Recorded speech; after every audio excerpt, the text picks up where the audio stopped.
પ્રિય વૈષ્ણવો, માગશર સુદ પૂનમ એટલે ગોપ માસનો છેલ્લો દિવસ. આ એક મહિનો કુમારિકાઓ સૂર્યોદય પહેલા યમુનાજીમાં ઠંડા જળથી સ્નાન કરતા. ત્યાં તો ગુપચુપ કરતા ત્યાં નંદનંદન પધાર્યા અને કિનારે મૂકેલા બધા વસ્ત્રો લઈ કદંબ વૃક્ષની ડાળ પર જઈને બિરાજ્યા. પ્રભુએ વ્રત સુંદરીઓને ઈચ્છિત વરદાન આપવા જ આ લીલા કરી છે. સ્નાન કરી બહાર નીકળતા જ પોતાના વસ્ત્રો સાથે શ્યામ સુંદર પ્રભુને કદમના ઝાડ પર જોયા અને વસ્ત્રો આપવા વિનંતી કરવા લાગ્યા. વ્રતચર્યા ચીરહરણ લીલાનું મહાન આધિદૈવિક રહસ્ય છે. તે ચીરહરણ દ્વારા સર્વ નિવૃત્તિપૂર્વક મહાફલનું દાન થયું છે.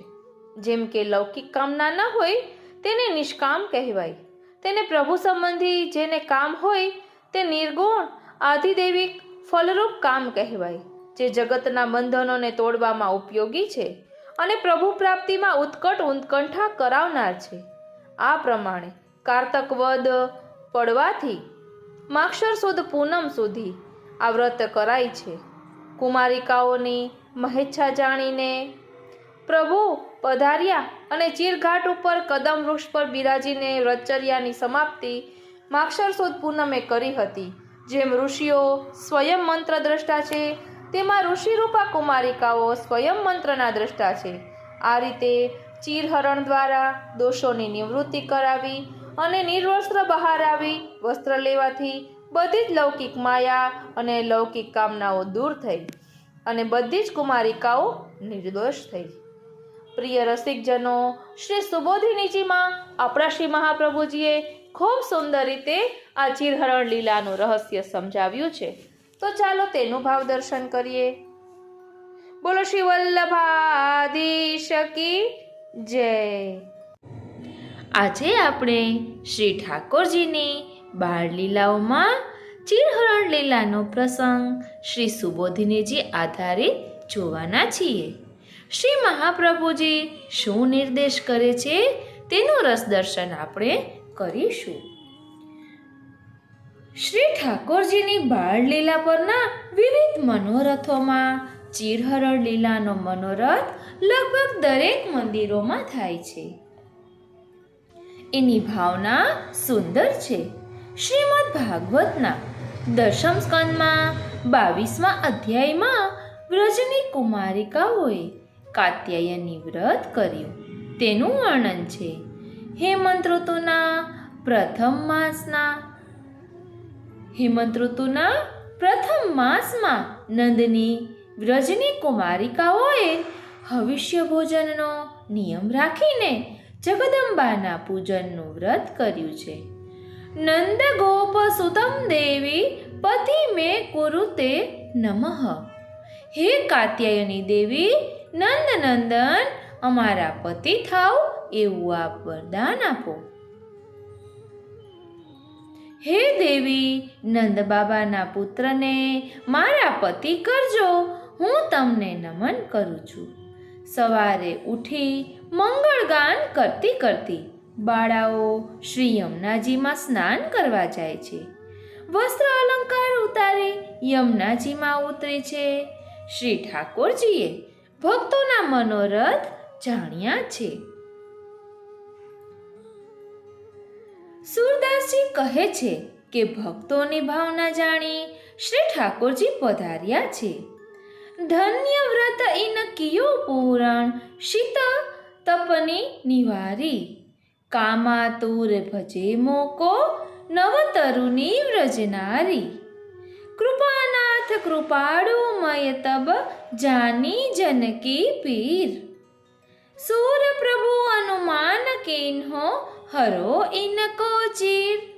શ્રી ઠાકોરજી વ્રજકુમારિકાઓના વસ્ત્ર અલંકાર લઈ કદમના ઝાડ પર ચડી ગયા છે. આપણે ચિત્રજીમાં ઝાંકી કરી શકીએ છીએ. ઠાકોરજીએ વસ્ત્રો અને અલંકાર ઝાડ પર કેવી રીતે ગોઠવ્યા એનું સુંદર વર્ણન સુરદાસજીએ કર્યું છે. વસન હરે સબ કદંબ ચઢાય, 16 સહસ્ત્ર ગોપ કન્યાન કે અંગ આભૂષણ સહિત ચુરાય. अति विस्तार निपत रुता में ले ले जहाँ तहाँ लटकाए।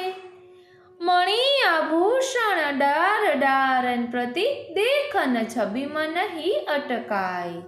नीलांबर पीतांबर सारी श्वेत पीत चुनरी अरुणाए। सूर श्याम युवती व्रत पूरण को कदंब डार फल पाए। અહીં સુરશ્યામની છાપ છે એટલે આ પદ સ્વયં શ્રી ઠાકોરજીએ રચેલું છે। આમ શ્રી યમુનાજીના કિનારે શ્રી ઠાકોરજી કદમના ઝાડ પર ચડી બિરાજ્યા છે। ગોપીજનોના વસ્ત્રાભૂષણ કદમની ડાળો પર ઝૂલે છે। ગોપીજનો શ્રી યમુનાજીના જલમાં છે એવી સુંદર સજાવટથી દર્શન થાય છે। વસ્ત્રહરણ લીલા કરી શ્રી ઠાકોરજીએ વ્રજબાળાઓના સર્વ દોષનું નિવારણ કર્યું અને આજ્ઞા કરી, હે સાધનાવાળી વ્રજબાળાઓ, તમે જે માટે વ્રત કર્યું છે તે તમારો સંકલ્પ હું જાણું છું। મને પ્રાપ્ત કરવાની તમારી ભાવના છે। તમારો એ મનોરથ હું પૂરો કરીશ। શરદની પ્રફુલ્લ રાત્રિમાં એમના મનોરથ પૂરા કર્યા છે। સુરદાસજી કહે છે, વસ્ત્રહરણ લીલા પ્રભુ કીની,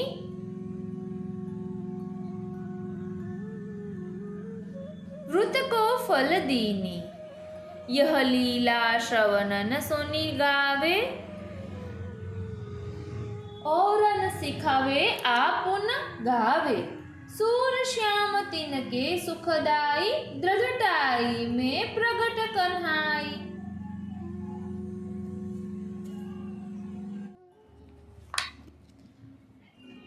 आ मनोरथनी झांकी करनार सर्व वैष्णवोना अहंता ममता रूप आवरणोનું શ્રી ઠાકોરજી હરણ કરે છે અને પ્રભુ મિલનના મનોરથ પૂર્ણ થાય છે।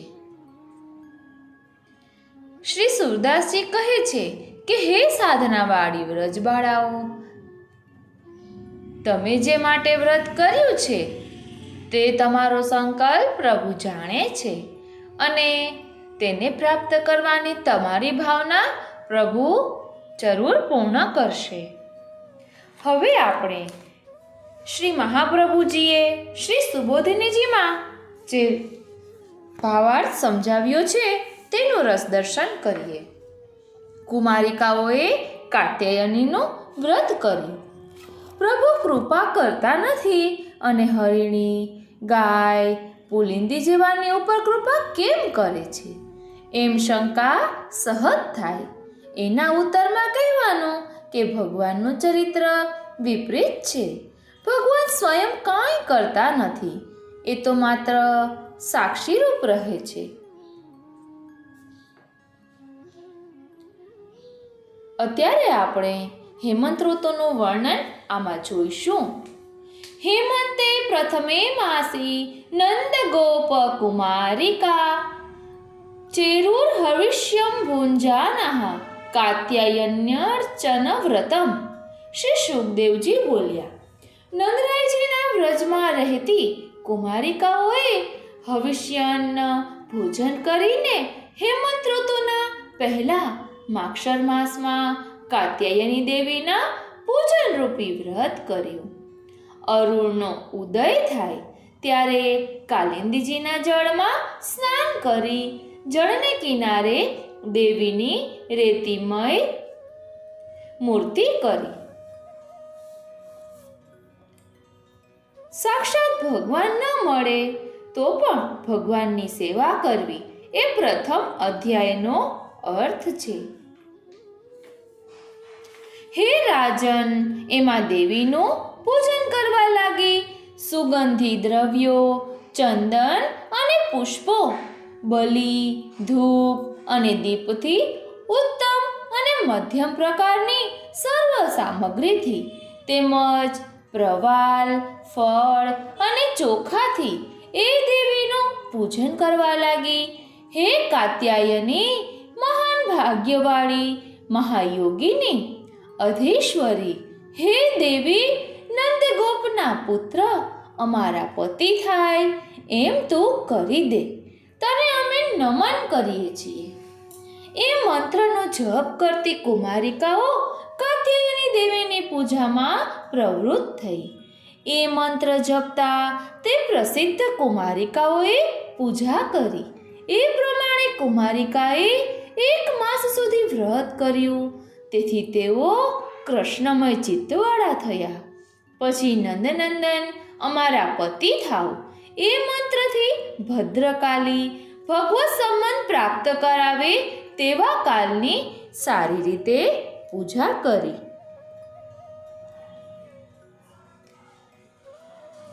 ઉષઃ કાળમાં ઉઠીને એકબીજાને નામ લઈ બોલાવતી કુમારિકાઓ પરસ્પર હાથ બાંધી કૃષ્ણનો ઊંચા સ્વરથી ગાન કરતી હંમેશા કાલિંદીજીમાં સ્નાન કરવા જવા લાગી. એક વખત કુમારિકાઓ યમુનાજી ઉપર આવી અને એના તીર ઉપર હંમેશા કરતી હતી તેમ વસ્ત્રો મૂકી કૃષ્ણનું ગાન કરતા કરતા જળમાં આનંદમાં આવી જઈ જળ ક્રીડા કરવા લાગી. યોગેશ્વરોના ઈશ્વર શ્રી કૃષ્ણ એ કુમારિકાઓના અભિપ્રાયને જાણીને પોતાના મિત્રોને સાથે લઈ એના કર્મને સિદ્ધ કરવા માટે ત્યાં શ્રી યમુનાજી ઉપર પધાર્યા. એના કાંઠે પડેલા વસ્ત્રોને ઉઠાવી જલ્દી કદમના વૃક્ષ પર ચડી બાળકો હસે છે તેના સાથે પોતે પણ હસતા આ પ્રમાણે મશ્કરીમાં કહેવા લાગ્યા, અહીં આવીને હે અબળાઓ, પોતપોતાના વસ્ત્રો ઈચ્છા પ્રમાણે ગ્રહણ કરો. હું સત્ય કહું છું, હસવાની વાત ન સમજો, કેમ કે તમે વ્રતથી ક્રશ થયા છો. તેની સાથે મશ્કરી ન હોય. મેં કદી પણ ખોટું કહ્યું નથી, એ આ બધા બાળકો જાણે છે. હે સુમધ્યમાં શુદ્ધ અંતઃકરણવાળા, એક એક અહીં આવીને અથવા સર્વ સાથે આવીને તમારા વસ્ત્ર લઈ જાઓ. ગોપીઓ તો આ ભાષણને મશ્કરી સમજ્યા અને પ્રેમમાં ડૂબી ગયા, શરમાઈ ગયા. પરસ્પર જોઈને હસવા લાગ્યા, પણ જળમાંથી બહાર ન નીકળ્યા. એમ ગોવિંદ બોલ્યા ત્યારે ભગવાન હસે છે એમ ધારી એમનું ચિત્ત વ્યગ્ર થયું. કંઠ સુધી જળમાં ઊભા રહ્યા, ઠંડીને લીધે કંપવા લાગ્યા અને બોલ્યા, હે અંગ, અન્યાય ન કરો. હે અંગ, અન્યાય ન કરો. તમે નંદરાયજીના પુત્ર છો અને અમને પ્રિય છો. વ્રજમાં આપ વખણાઓ છો એ બધું અમે જાણીએ છીએ. અમે ઠંડીમાં ધ્રુજીએ છીએ તો અમારા વસ્ત્રો અમને આપી દો. હે શ્યામ સુંદર, અમે આપની દાસીઓ છીએ. આપ જે આજ્ઞા કરો તે અમે કરીશું. હે ધર્મજ્ઞ, અમારા વસ્ત્ર આપો, નહીં તો અમે રાજા નંદરાયજીને કહીશું. શ્રી ભગવાન બોલ્યા, તમે જો મારી દાસી હો અને મારા કહ્યા પ્રમાણે કરવાને તૈયાર હો તો હે શુચિસ્મિતા, અહીં આવી પોતપોતાના વસ્ત્ર લઈ જાઓ. ત્યારે તે કન્યાઓ ઠંડીથી કાંપતી પોતાના 2 હાથ વડે ગુહ્ય શરીરને આચ્છાદન કરી ઠંડીથી દુર્બળ દેહવાળી જળથી બહાર આવી. ભગવાને તેમને સર્વ પ્રકારે નિર્દુષ્ટ જોઈ એના શુદ્ધ ભાવે ભગવાનને પ્રસન્ન કર્યા પછી પોતે એમના વસ્ત્રોને વૃક્ષની શાખા ઉપર રાખીને પ્રસન્ન થઈ જરા સ્મિત કરતા બોલ્યા, તમે વ્રત ધારણ કરેલ હોવા છતાં વસ્ત્ર વગર નાહ્યા, તેમાં દેવનું અપમાન થયું છે. એ પાપને દૂર કરવા માટે 2 હાથ જોડી એને મસ્તક લગાડી નમસ્કાર કરીને તમારા વસ્ત્રો તમે ગ્રહણ કરો. એમ જ્યારે અચ્યુત ભગવાને કહ્યું ત્યારે વ્રજરત્નાઓએ વસ્ત્ર વગર કરેલા સ્નાનને વ્રતમાં દોષરૂપ ગણીને એ દોષને દૂર કરવા સારું અને વ્રત પૂર્ણ થવા માટે સમગ્ર કર્મના ફળરૂપ ભગવાનને નમસ્કાર કર્યા. કારણ કે વ્રતમાં કઈ ભૂલ રહી ગઈ હોય તો એ ભૂલ ભગવાનને નમસ્કાર કરવાથી દૂર થાય છે અને કર્મ સાંગ સફળ થાય છે. એવા નમ્રતાવાળા કુમારિકાઓને દેવકીજીના પુત્રે જોયા અને જોવાથી એમને દયા આવી. એનાથી પ્રસન્ન થઈને એમણે એ કુમારિકાઓના વસ્ત્ર આપ્યા. ભગવાને તેમને અત્યંત છેતર્યા, એમની લજ્જા છોડાવી, એમની મશ્કરી કરી, રમકડાની જેમ એમની દશા કરી. એમના વસ્ત્રો પણ લઈ લીધા, છતાં ભગવાનના દર્શનથી એ સુખી થયા. એટલું કર્યા છતાં એમણે એમની અસૂયા ન કરી, પણ એમણે ભગવાને જે કહ્યું તે સ્વહિત અર્થ કહે છે એવો ભાવ થતાં એમની પ્રીતિમાં વધારો જ થયો. પોતપોતાના વસ્ત્રો પહેરીને પ્રાણપ્રિયના સંગમ માટે તૈયાર થઈ ગયા. ભગવાને જેમના ચિત્ત ખેંચી લીધા છે તેવા કુમારિકાઓ નેત્રથી લજ્જિત થયા હતા. ત્યાંથી હાલી ચાલી શક્યા નહીં. પોતાના ચરણના સ્પર્શની કામનાથી એમને વ્રત કર્યું છે એવો એમનો સંકલ્પ ભગવાન સમજી ગયા અને દામોદર ભગવાન અબલાઓને કહેવા લાગ્યા, હે સાધ્વીઓ, તમે જે માટે મારું અર્ચન કર્યું છે એ તમારો સંકલ્પ મારા જાણવામાં આવ્યો છે. મેં તમારા સંકલ્પને અનુમોદન આપ્યું છે, તેથી એ તમારો સંકલ્પ સિદ્ધ થવાને યોગ્ય છે. જેમ ભૂંજેલા કે બાફેલા બી અંકુરિત થતા નથી, તેમ મારામાં જેની બુદ્ધિનો આવેશ થાય છે તેનો કોઈ કામ સંસારના કામનો રહેતો નથી. તે સંઘાતને ઉત્પન્ન કરતો નથી. હે અબલાઓ, તમે સિદ્ધ થયા છો, માટે વ્રજમાં જાઓ. હે સતીઓ, જે ઉદ્દેશથી તમે વ્રત કર્યું છે તેના ફળ તરીકે આ રાત્રિઓમાં તમે મારી સાથે રમણ કરશો. શ્રી સુખદેવજી બોલ્યા. એમ ભગવાને આજ્ઞા કરી ત્યારે કુમારિકાઓનો મનોરથ પૂર્ણ થયો. એ ભગવાનના ચરણ કમળનું ધ્યાન કરતા દુઃખી થતા વ્રજમાં આવ્યા. દેવકીજીના પુત્ર ભગવાન પોતાના મોટા ભાઈની સાથે ગાયોને ચારતા ગોપોને સાથે લઈને વૃંદાવનથી દૂર ગયા.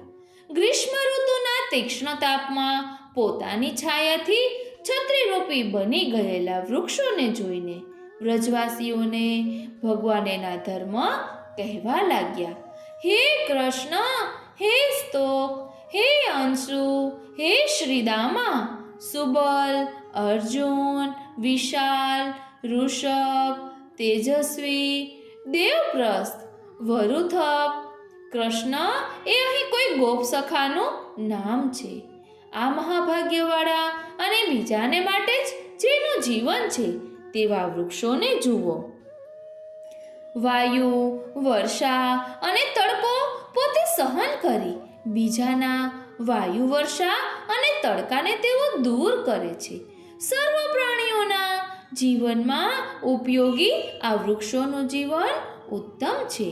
સારા માણસના ઘેરથી જેમ યાચક વિમુખ ન જાય, તેમ આ વૃક્ષો પાસે જે આવે તેને એ પોતે આપે છે, પણ કોઈને નિરાશ કરતા નથી. પત્ર, પુષ્પ, ફળ, છાયા, મૂળ, છાલ, લાકડું, ગંધ, ગુંદ, ભસ્મ, અસ્થિ એટલે કે અંગારા અને શાખાઓથી બધાના કામને વૃક્ષો પૂર્ણ કરે છે. દેહધારીને દેહ મળ્યાની સફળતા એ જ છે કે એ પ્રાણથી, અર્થથી, બુદ્ધિથી અને વાણીથી સદા બીજાનું ભલું કરે. એમ કોમળ પલ્લવના અને પુષ્પના ગુચ્છો, ફળો, પુષ્પો અને દળના સમૂહથી જેની શાખાઓ નમી ગઈ છે તેવા વૃક્ષોની વચ્ચે થઈને ભગવાન શ્રી યમુનાજી તરફ પધાર્યા. ત્યાં ગાયોને ઉજ્જવલ, શીતલ અને આરોગ્યદાયક જલનો પાન કરાવીને હે રાજા, ભગવાને પોતે અને ગોપોએ યથેચ્છ સ્વાદિષ્ટ જલનું પાન કર્યું. હે નૃપ, એ શ્રી યમુનાજીના કાંઠા પાસેના વનમાં ઈચ્છા પ્રમાણે ગાયોને ચારતા ચારતા ગોવાળિયા ભૂખથી દુઃખી થતા રામકૃષ્ણની પાસે આવીને આ પ્રમાણે બોલ્યા. તસ્યા ઉપવને કામમ ચારયંતઃ પશુન નૃપ કૃષ્ણ રામા વુપાગમ્ય ક્ષુધાર્તા ઇદમ બ્રુવન. આ રીતે અહીં ચિરહરણ લીલાનો પ્રસંગ શ્રી સુબોધિનીજીમાં વર્ણવવામાં આવ્યો છે. તત્વાર્થદીપ નિબંધમાં પણ તેનો ખુલાસો કરવામાં આવ્યો છે. હવે પછીના 7 અધ્યાય વડે ઉત્તમ નિરોધ નિરૂપણ કરાય છે તે ફળ સુધી પહોંચાડનારો છે. આ પ્રકરણ તામસ સાધનમાં વિદ્યાનો નિર્ણય કહેવામાં આવે છે. અહીં પંચપર્વવાળી વિદ્યા કહેવામાં આવશે ત્યારે ઇન્દ્રને જોવાનો વખત આવશે. ત્યાંથી લઈને ગોપોને વૈકુંઠ બતાવશે ત્યાં સુધી સાધન પ્રકરણ છે. વિદ્યામાં જ્ઞાન અને કર્મના 5 ભેદ છે. અહીં અવિદ્યાના કાર્યનો સંબંધ નથી, સ્ત્રી અને પુરુષોનું સાથે નિરૂપણ કર્યું છે. પ્રથમ ગોપ અને પછી ગોપીઓની કર્મ જ્ઞાનાત્મિકા લોક અનુસારીણી વિદ્યા કહે છે. તેમાં આ 22મા અધ્યાયમાં કુમારિકાનું વ્રત કહેવામાં આવે છે અને ભગવાનના સ્વરૂપમાં રહેલા કુમારોને જ્ઞાનનો ઉપદેશ કરવામાં આવે છે. સાક્ષાત ભગવાન ન મળે તો પરંપરાથી પણ ભગવાનની સેવા કરવી એ પ્રથમ અધ્યાયનો અર્થ. દેહ, ઇન્દ્રિય વગેરેને ભગવદ અર્થ ઉપયોગ કરવો, પોતાના સ્વાર્થ માટે ન કરવો એ એક વિદ્યા પર્વ કહ્યું. દેહના નિર્વાહને માટે ભૂખ તૃષાની નિવૃત્તિને માટે આપણે તેના સાધનો મેળવી શકીએ એમ હોઈએ છતાં ભગવાનને એને માટે પ્રાર્થના કરવી પણ બીજાની પાસે માંગવું નહીં એ બીજા અધ્યાયનો અર્થ છે. પ્રભુ લોકમાં અલૌકિક નથી કરતા, ભગવાનમાં ભાવ થવામાં પ્રભુનો અનુગ્રહ જ કારણ છે. પણ શાસ્ત્રીય સાધન નિયામક નથી એ બીજું પર્વ. બીજાનું પરંપરાથી ભજન થતું હોય એ છોડી દેવું, કેવળ ભગવત ભજન કરવું. બીજા ધર્મો ભગવદ ઈચ્છા જાણી છોડી દેવા એ ત્રીજી વિદ્યા. ત્રીજા અધ્યાયનો અર્થ છે સર્વ અવસ્થામાં ભગવાનની સેવા કરવી. ભગવાન અક્લિષ્ટ કર્મા છે, તે પોતાના જનની રક્ષા કરે છે જ એ ચોથું પર્વ. મહાત્મ્ય જ્ઞાનપૂર્વક સુદૃઢ સ્નેહમાં ભક્તિની અધિકતાનું જ્ઞાન એ 5મી વિદ્યા. એ 5મા અધ્યાયનો અર્થ છે. આમ પુષ્ટિ માર્ગીય 5 વિદ્યા 5 અધ્યાયથી કહી. શ્રી ટિપ્પણીજીમાં શ્રી ગુસાઈજી, શ્રી વિઠ્ઠલનાથજી કાત્યાયની પૂજનના સમયે કુમારિકાઓની વય 5 વર્ષની હતી અને શ્રી કૃષ્ણ 7 વર્ષના હતા. તેથી આ બાળલીલા હોવાથી લૌકિક દ્રષ્ટિએ પણ આમાં કોઈ દોષ નથી. તે આપણે ધ્યાન આપવાનું છે. આ રીતે અહીં ચિરહરણ લીલાનો પ્રસંગ વિરામ લઈ રહ્યો છે અને અહીં કાત્યાયની દેવીનું પૂજન કરીને પણ ગોપીજનોએ, કુમારિકાઓએ નંદનંદન અમારા પતિ થાઓ એ જ વરદાન માગ્યું છે. એટલે કોઈ પણ પ્રકારનો અન્યાશ્રય કર્યો નથી. આજનો આ સત્સંગ શ્રીનાથજી, શ્રી યમુનાજી, શ્રી મહાપ્રભુજી, શ્રી ગોપીજનોના ચરણારવિંદમાં સમર્પિત કરું છું. જય શ્રી કૃષ્ણ. બોલો શ્યામ સુંદર શ્રી યમને મહારાણી જો કી જય. જય શ્રી યમુનાજી. જય શ્રી વલ્લભ. જય શ્રી કૃષ્ણ. પ્રિય વૈષ્ણવો, આજે આપણે જે પદ લેવાના છીએ તે પદ માત્ર શબ્દોનું સરગમ નથી. તે તો શ્રી યમુનાજીની અદ્ભુત કૃપા અને ભાવના કીર્તિનો છે, જેમાં દર્શાવવામાં આવ્યું છે કે શ્રી યમુનાજી ભગવાનને વશ કરે છે, તે પણ પ્રેમથી, પવિત્રતાથી અને પોતાના ભક્તિ રસથી. શ્રી યમુનાજી એવા ઉદાર સ્વરૂપ છે કે જે શ્રી ઠાકોરજીને પણ પોતાના પ્રેમ પાશમાં આકર્ષી લે છે. એમની સાથે પધારવા માટે વિનંતી કરે તો સ્વયં શ્રી ઠાકોરજી પણ ત્યાં પધારવા તૈયાર થાય છે. એવું અલૌકિક સામર્થ્ય અને મમત્વ શ્રી યમુનાજી ધરાવે છે. આજના પદમાં રસ છે, રાગ છે, અંતરંગ ભક્તિ છે. એક વાત ભાવથી સમજવી છે કે શ્રી યમુનાજીએ માત્ર ભક્તોને ઠાકોરજી આપ્યા નથી, પણ પોતાનું પ્રાપ્ત સ્વરૂપ, પોતાના વર શ્રી વ્રજચંદજીને દાન રૂપે આપણને આપ્યા છે. આના કરતા વધુ ઉપકારક ભાવ કયો હોઈ શકે? એટલે કે આ પદમાં આપણે સૌ પ્રથમ શ્રી યમુનાજીના ઉપકારોને વંદન કરીએ અને પછી પ્રેમ ભર્યા ઉચ્ચાર સાથે પદને ગાઈએ. બોલો શ્યામ સુંદર શ્રી યમને મહારાણી જો કી જય. શ્રી વલ્લભાધીશ કી જય.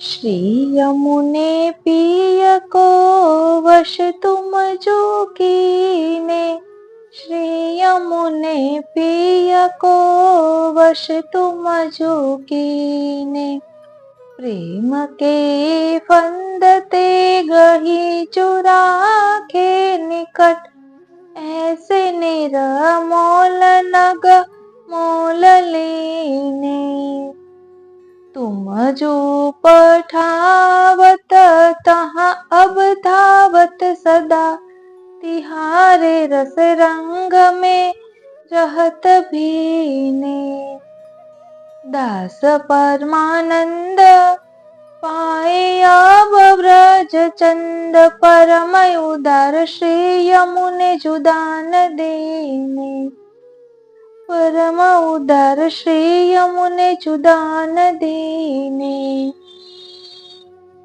હે શ્રી યમુનાજી, પ્રીતમને તો આપે જ વશ કર્યા છે, પ્રેમ પાશમાં પકડીને પાસે જ રાખ્યા છે. જાણે કેમ અમૂલ્ય હીરો વેચાતો લીધો હોય. આપ પધરાવો ત્યાં જ પધારે અને આપના રસરંગમાં સદા ભીંજ્યા રહે છે. એવા શ્રી વ્રજચંદજીને તેનું દાન અમોને કર્યું છે, માટે આપ મહાન ઉદાર છો. વિસ્તારથી વર્ણન કરતા કહે છે કે પ્રેમ એ ફાંદો અર્થાત પાશ છે, એટલે એક પ્રકારનું મીઠું બંધન છે. આસક્તિવાન પોતે મહા સમર્થ હોવા છતાં પોતાના સુરદમાં એટલા તો મુગ્ધ બને છે કે પોતાના ઐશ્વર્ય આદિ માત્ર ધર્મ પાડી ન શકે અને જેમણે ચિત્ત ચોરી લીધું છે એમના સ્નેહમાં રસમત બની જાય છે. પછી એમના કહેવા પ્રમાણે બધું કરે છે. એ સ્નેહની પરાકાષ્ઠા છે. એ પ્રમાણે એ ભક્ત વિરહ કાતર કરુણામય ડોલત પાછે લાગે. એટલે પ્રિય ભક્તના વિરહથી, ધ્યાન આપજો, પ્રિય ભક્તના વિરહથી કાયર થઈ પ્રભુ તેમની પાછળ પાછળ ડોલે છે, અર્થાત ભક્તને વશ થઈને રહે છે. ભક્તની ઈચ્છાને આધીન થઈ સર્વ કંઈ કરે છે. તેમજ અહીં શ્રી મહારાણીજી પાસેથી પ્રીતમ ક્ષણ પણ દૂર રહી શકતા નથી. મૂળમાં ગ્રહીજુ રાખે નિકટ એમ છે. તેનો આશય એ છે કે આપ ચતુર નાયક છે, હર કોઈના ફંદામાં આવે તેમ નથી, પરંતુ વિપ્રયોગાત્મક ભાવનાને ભક્તાધીન થઈ જવું પડે છે અને પછી જેમ વેચાતી લીધેલી વસ્તુ પર પોતાનો ખાસ અધિકાર ધરાવે છે, તેમ એ અમૂલ્ય નગ શ્રીજીના ઉપર ચતુર્થ પ્રિયા આપ પોતાનાપણાનો અતિભાવ ધરાવે છે. શ્રી ઠાકુરજી આપ ભક્તાધીન છે. ભક્તની સ્નેહાત્મક ભક્તિ આપને અત્યંત પ્રિય છે. અહીં શ્રી મહારાણીજીની આજ્ઞા અનુસાર આપ સર્વ કંઈ કરે છે. અમુક ભક્તને અમુક સુખ આપવા અમુક કુંજમાં પધારીને શ્રી મહારાણીજીની આડીથી અત્યંત સ્નેહયુક્ત એ ભક્તનો અંગીકાર કરે છે. ધ્યાન આપજો, શ્રી મહારાણીજીની આડીથી અત્યંત સ્નેહયુક્ત એ ભક્તનો અંગીકાર કરે છે, કારણ કે આપના રસરંગમાં એ નિકુંજ નાયક હંમેશા ભીંજી રહેલા છે. માટે જ આપની ઈચ્છા અનુસાર શ્રી મદન મોહન બધું કરે છે. એ રીતે આપ મહાન ઉદાર છે. અનેક સાધનોથી જે પ્રભુ કોઈને વશ થતા નથી, એવા શ્રી વ્રજચંદને અમારે સ્વાધીન કર્યા છે. અર્થાત તમો રાંકને એ રસિયાજીનું અમો રાંકને એ રસિયાજીનું દાન કર્યું છે, જેથી નિશ્ચય થાય છે કે આપ પરમ ઉદાર મહાદાની છે.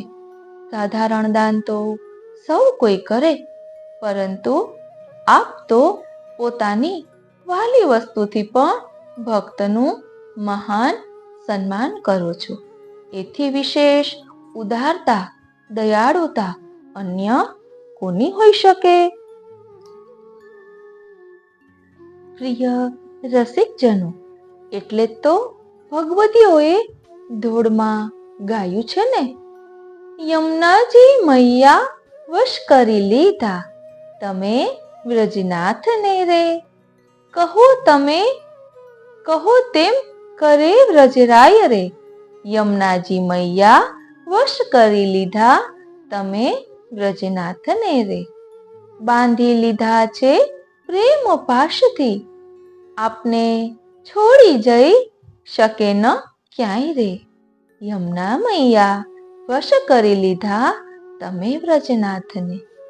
રત્ન અમૂલ્ય ખરીદી લીધું, પ્રેમ રૂપી કિંમત ચૂકવાય રે. યમુના મૈયા વશ કરી લીધા તમે વ્રજનાથને રે. સદા રાખો છો પોતાની પાસમાં, પઠાવો ત્યાં હરી દોડી જાય રે. યમુના મૈયા વશ કરી લીધા તમે વ્રજનાથને. ભીંજવી દીધા તમે રસરંગમાં, પ્રેમ વશ ગયા છે બંધાય રે. યમુના મૈયા વશ કરી લીધા તમે વ્રજનાથને. પરમાનંદ દાસ કહે દાનમાં, આપ્યા વ્રજચંદ કરી કૃપાય રે. યમુના મૈયા વશ કરી લીધા વ્રજનાથને. લાલ સાધનથી મળે નહીં, એળે જાય અવર ઉપાય રે. યમુના મૈયા વશ કરી લીધા વ્રજનાથને. પ્રિય વૈષ્ણવો,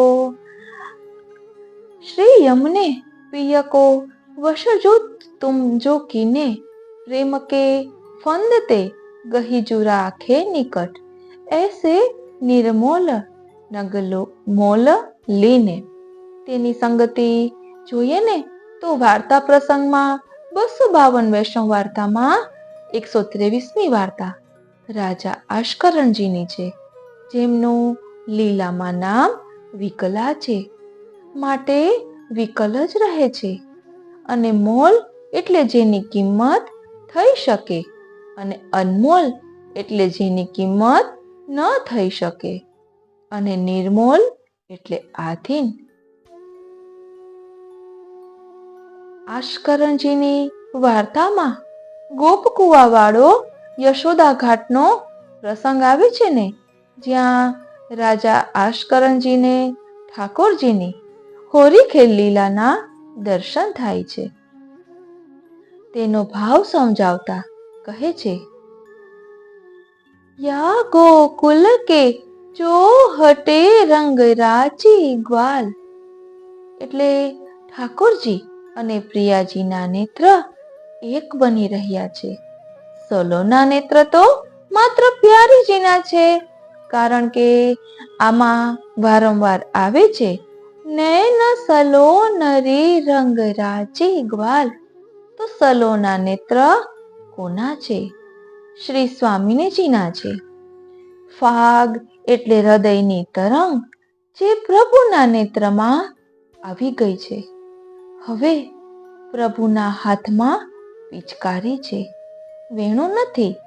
પિચકારી છૂટે સરળ કરતી અને બધાને ભીંજવી દે. અત્યારે પહેલા નયન રૂપી પિચકારીથી પ્યારીજીને ભીંજવી દીધા. નયન સલોની એટલે પ્યારીજીના નેત્રોની વાત છે. સાવલ કે અનુરાગ એટલે પ્રભુ પ્રત્યેનો અનુરાગ, પ્રેમ. દુંદુભી એટલે કામદેવ. નગર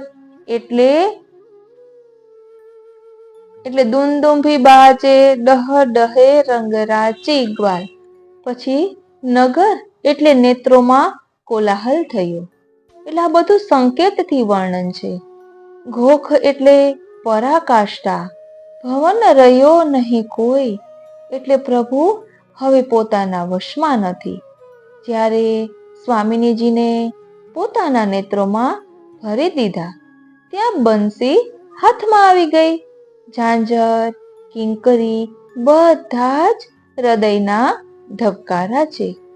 બલ ભૈયા કહીને તેર દીધી એટલે પ્રભુ સચેત થયા અને પ્રભુના નેત્ર ખુલી ગયા. અંબુજ લોચન ચાર. ધ્યાન આપજો, અંબુજ લોચન ચાર એટલે ઠાકોરજી અને ગોપીના નેત્ર એક થઈ ગયા. રત્ન જડિત પિચકારી એટલે આંખોથી પિચકારી છોડે છે, નયનોથી વાતો ચાલે છે. ધ્યાન આપજો વાલા વૈષ્ણવો, અહીં કહે છે કે આંખોથી પિચકારી છોડે છે. છીરકો એટલે પોતાનો બનાવી લો. મૃગ એટલે ચંચલ. મૃદ એટલે સ્વભાવ. ચોવા એટલે ઠાકોરજી. શ્યામ અને કુમકુમા એટલે મંગલ. સુરંગ એટલે લાલ. ઉડાવહી એટલે પ્રગટ કરવું. બુકા, બદન, ધૂલી આપણો દેહ છે, તે પ્રભુના ચરણારવિંદની રજ છે. દેહ દશા ગઈ ભૂલ એટલે દેહ દશા ભૂલાઈ ગઈ છે. એટલે આવી રીતે ઠાકોરજી ભક્તોને વશ થઈને રહે છે. આ બધી લીલાના દર્શન રાજા અશ્કરણજીને થઈ રહ્યા છે. શ્રી યમુનાજીની કૃપાથી યશોદા ઘાટ પર આવા દર્શન રાજા અશ્કરણજીને થયા છે. બોલો શ્યામ સુંદર શ્રી યમને મહારાણી જોકી જય. એટલે ઠાકોરજી આવી રીતે વશ થઈને રહે છે. પછી આગળ કહે છે ને કે તુમ જો પઠાવત તહા અબ ધાવત સદા તિહારે રસ રંગ में રંગ ભીને. તો 252 વૈષ્ણવ વાર્તામાં 148મી વાર્તા આવે છે એક સ્ત્રી પુરુષ આગ્રાના. ઓ શ્રીનાથજી, ગોલોકધામની લીલાનો એક પ્રસંગ છે કે એક વખત ગોલોકમાં શ્રી ઠાકોરજી અને શ્રી સ્વામિનીજી બિરાજતા હતા. પ્યારીજી પોતાના શ્રૃંગાર ઠાકોરજીને બતાવે છે, પણ આપનું ચિત્ત બીજે હોવાથી સરાહના કરતા નથી. પ્યારીજી સમજી જાય છે અને આપનું ચિત્ત ક્યાં છે એમ પૂછે છે. તો આપે કહ્યું કે ચંદ્રાવલીજીના મનોરથ પૂરા કરવા છે. ચંદ્રાવલીજી એટલે અદકીનું સૌંદર્ય. પ્યારીજી કહે કે આપ ત્યાં પધારો. ત્યારે આપે કહ્યું કે ભૂતલ પર પૂરા કરીશ. પ્યારીજીએ ફરી વિનંતી કરી. ત્યારે બંને યુગલ સ્વરૂપ ત્યાં પધાર્યા. પહેલા સ્વામિનીજી પધાર્યા, તેથી પહેલા શ્રી મહાપ્રભુજીનું પ્રાકટ્ય થયું અને પછી શ્રી ઠાકોરજી પધાર્યા એટલે શ્રી ગુસાઈજીનું પ્રાકટ્ય થયું. એટલે આ સ્ત્રી પુરુષ આગ્રાના છે એ વાર્તાનો આપણે આધાર લઈએ ને તો આ પ્રકારને વધુ સુંદર રીતે સમજી શકાય છે. અને કહે છે ને કે દાસ પરમાનંદ પાએ અબ વ્રજચંદ પરમ ઉદાર શ્રી યમુને જુદાન દીને. એટલે 252 વૈષ્ણવ વાર્તામાં 85મી વાર્તા છે. એક ગુર્જરના દીકરાની વહુ જેનું લીલામાં નામ પરમેશ્વરી છે અને લીલામાં એ શ્રીનાથજી લીલાનો પ્રસંગ કહેતા કહે છે કે પ્રભુ રૂકમણીજીને વ્રજલીલા સંબંધી વાત કરતા હતા. આ વાત પરમેશ્વરીના કાને પડી. ત્યારે પ્રભુએ કહ્યું કે યમુનાજીના ગુણગાન કરો, એ કૃપા કરશે એટલે વ્રજલીલાનો અનુભવ થશે. વિરહ તો સંયોગનો દ્રઢ કરવા માટે હોય છે. જ્યારે વિરહ વ્યાપે ત્યારે તે બહાર પ્રકટ થવું ન જોઈએ. એટલે અહીં વિરહ ફલરૂપ છે એ દર્શાવ્યું છે. હવે વિરહ ફલરૂપ કઈ રીતે છે અને શ્રી યમુનાજી કેવા કૃપાળુ છે એ બંનેની સંગતિનો પ્રસંગ જોઈએ. બોલો શ્યામ સુંદર શ્રી યમને મહારાણી જોકી જય. આપણા શ્રી યમુનાજી પ્રભુના પ્રિયતમા સ્વામીની સ્વરૂપે સદૈવ નિત્ય લીલામાં બિરાજમાન છે. 16 વર્ષનું સુકોમળ વય, મેઘશ્યામ વર્ણ, મધુર હાસ્યયુક્ત મુખારવિંદ, લાવણ્યમય લલાટમાં કસ્તુરીની બિંદી, ધનુષ્યશી શ્યામ ભ્રમરોથી શોભતા કમલદલ લોચન, તીવ્ર નાસિકા, ખંજનયુક્ત ગોળ કપોલ, દાડમશી દંત પંક્તિ, અરુણ અધરોષ્ટ, દ્વાદશ અંગોમાં શોભતા સુવર્ણ, હીરા, માણેક, પન્ના અને મોતીના 16 આભૂષણો, કર્મા કંકણ, કડા, બાજુબંધ અને મુદ્રિકા. ચરણમાં નુપુર, અણવટ અને વિછિયા. કટી પર મેખલા, નાસિકામાં નખવેસર, કર્ણમાં કુંડળ, સેથીમાં ટીકો, શિર પર શીશફૂલ અને મુકુટ કાચની શ્રૃંગાર.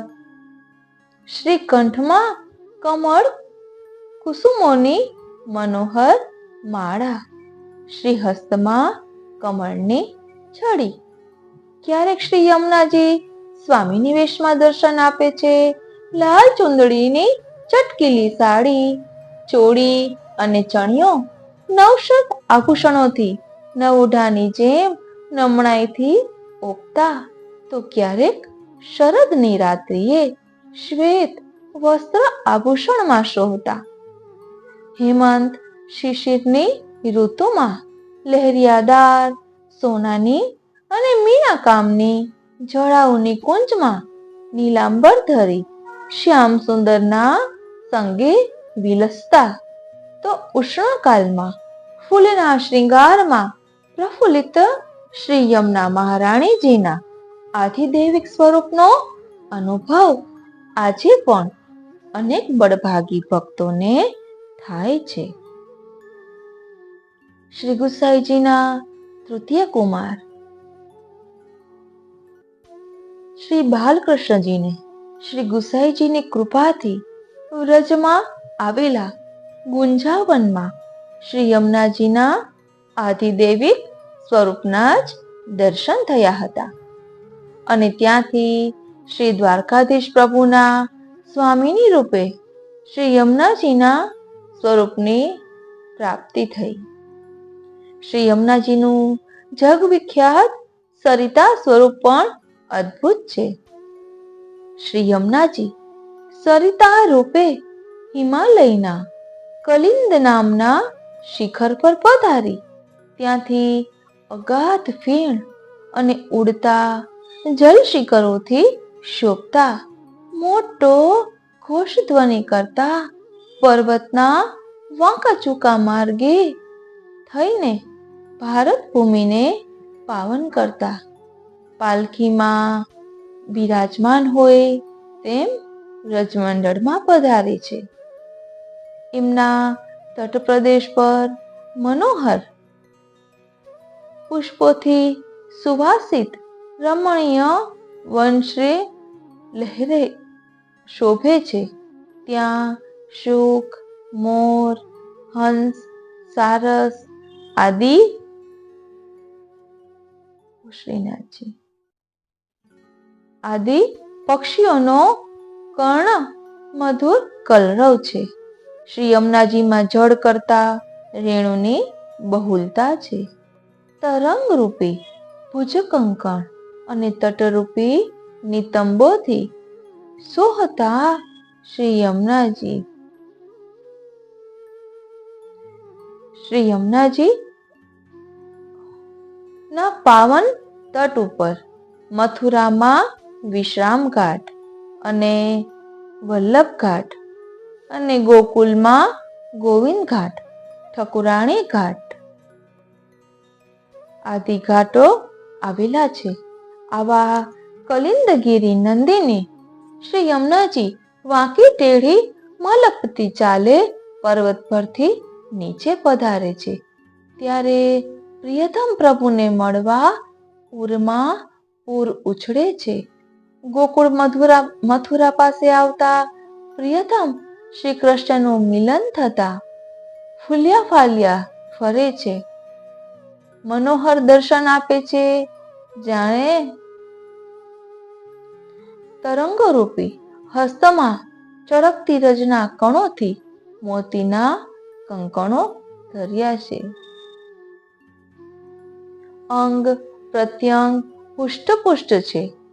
ઉભય તટરૂપી નિતંબોથી પ્રિયતમને લોભાવી રહ્યા છે. શ્રી યમુનાજીના આ આધિદૈવિક સ્વરૂપમાં પણ કૃપાપાત્ર ભક્તોને અલૌકિક દર્શન થાય છે. સુવર્ણના મણિચણિત પગથિયાવાળા પગથિયાવાળા ઘાટ ઓ શ્રીનાથજી. જળમાં ખીલેલા કમળો અને કુમુદોની મનોહર શોભા, તટ પર વિવિધ વનોની નિકુંજો, વૃક્ષો પર ખીલેલા સુગંધયુક્ત પુષ્પો, મધુકરોનો ગુંજારવ વગેરે મુનિઓ સમા મધુર પક્ષીઓનો મધુર કલરવ. કેવી સુંદર શોભા શ્રી યમુનાજીની છે એ આપણે મનમાં અનુભવ કરી શકીએ છીએ. આ એ શ્રી યમુનાજી છે કે જેને તત્સુખની ભાવનાથી મુકુટ કાચનીનો શ્રૃંગાર ધારણ કર્યો હતો અને પછી પ્રિયા પ્રીતમની આજ્ઞાથી હંમેશને માટે એ શ્રૃંગાર ધારણ કર્યા છે. આ એ શ્રી યમુનાજી છે કે જે ભક્તને વશ થઈને રહે છે. શ્યામ લાગ્યો સંગ ડોલે, માઈ મેરો શ્યામ લાગ્યો સંગ ડોલે, જીત જાઉં તિત આડોહી આવે, બીના બોલાયો બોલે, માઈ મેરો શ્યામ લાગ્યો સંગ ડોલે. એટલે શ્રી યમુનાજી શ્રી ઠાકોરજીના ચતુર્થ પ્રિયા છે. ઠાકોરજીને અતિશય વાલા છે. શ્રી યમુનાજી એ ફક્ત શ્રી ઠાકોરજીને જ નહીં, શ્રી સ્વામિનીજીને પણ અત્યંત વાલા છે. એટલે આપણે શ્રી યમુનાજીના ગુણગાન કરી અને પ્રિયા પ્રીતમની પ્રસન્નતાને પ્રાપ્ત કરીએ છીએ. અને શ્રી ઠાકોરજી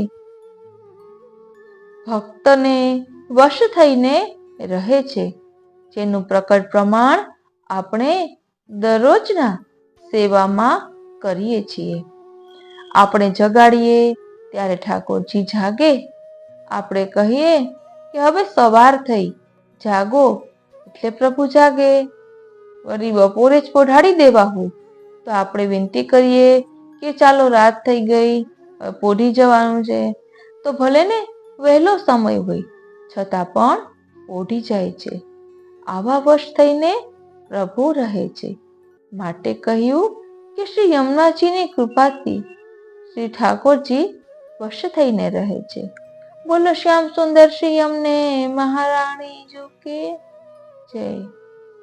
તો વાલા વૈષ્ણવો, જરૂરથી કોમેન્ટ બોક્સમાં જણાવશો કે આપને આ સત્સંગ કેવો લાગ્યો, અને જો ગમ્યો હોય તો આપના રસિકજનો સુધી જરૂરથી શેર કરશો. જય શ્રી કૃષ્ણ.